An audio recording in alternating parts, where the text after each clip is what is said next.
Hi there. Here's a teaser of your lesson plan, which is tailored to you as a speaker of either Mandarin or Cantonese. Here are the top 7 most common pronunciation challenges for Mandarin and Cantonese speakers. Your course is extensive and will include more than these, but these will give you a rough idea of what you'll be learning and why. Let's watch a clip of the actress Li Bingbing in an interview in 2014.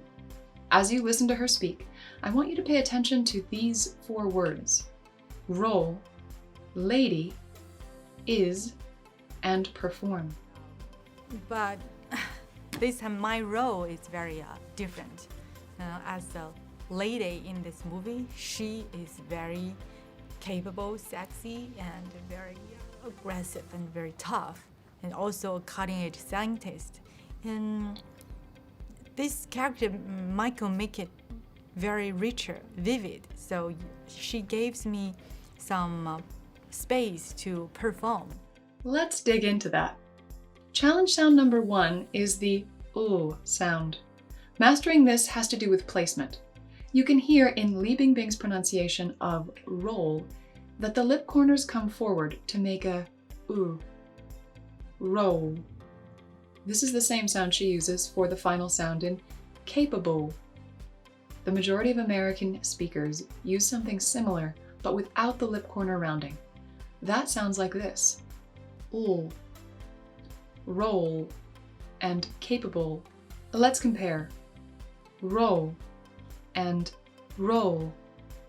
Being able to hear the difference between similar sounds is called having phonemic awareness. If you don't hear a strong difference, that's okay too. If your brain has never needed to differentiate between these sounds, then as a result, it doesn't prioritize their distinction. This course has been designed to increase your phonemic awareness.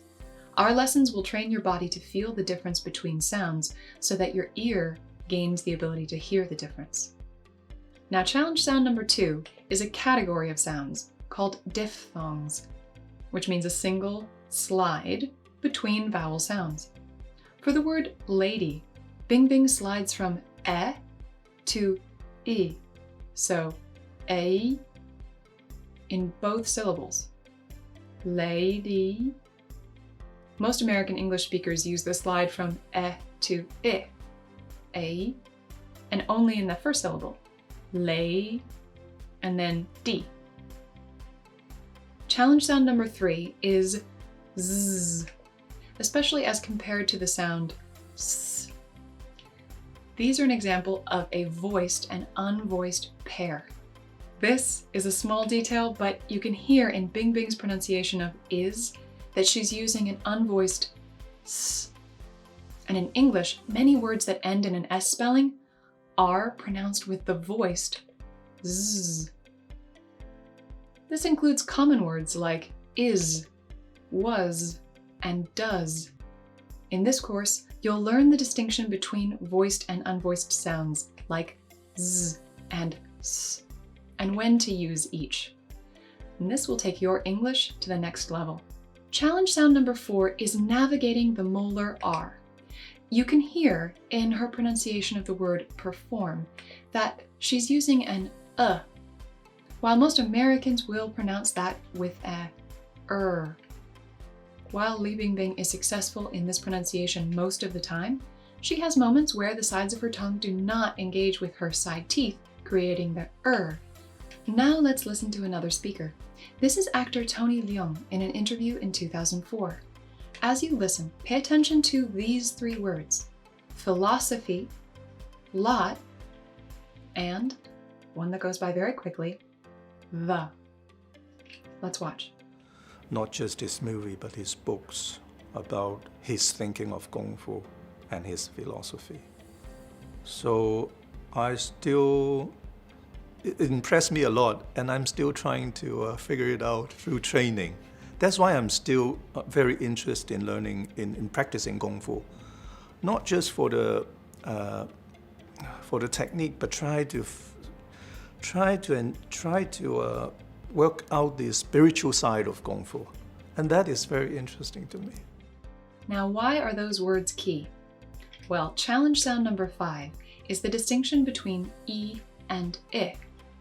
English spelling has no consistent rule for when to apply these two pronunciations, and as a result, it's easy to confuse the two. You can hear it in Tony's pronunciation of philosophy, which most English American speakers would pronounce as philosophy. Not to worry, there's a lesson that breaks down the difference between E and I, and gives you plenty of chances to explore the difference in the two pronunciations. Challenge sound number 6 is what to do when you come across an O spelling. In the word lot, he pronounces the O spelling as aw, law. But this word is pronounced by American English speakers with an ah, lot. This is a common vowel in American pronunciations, and it can make a huge impact on your audience. Finally, challenge sound number 7 is TH spellings.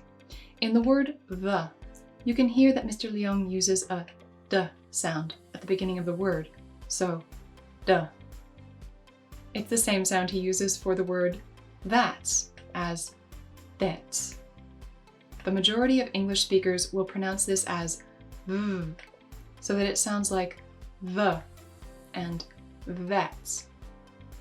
This sound will be a big point to focus on and will make your pronunciation that much clearer to an English-speaking audience. There's a lot of information to cover, and this will be a long process, but I'm here to tell you that with practice and the right instruction, you can achieve these pronunciations. Need some inspiration? Let's listen to Yang Lan. She excels at all 7 of the challenge sounds, but I'm going to point out just 3.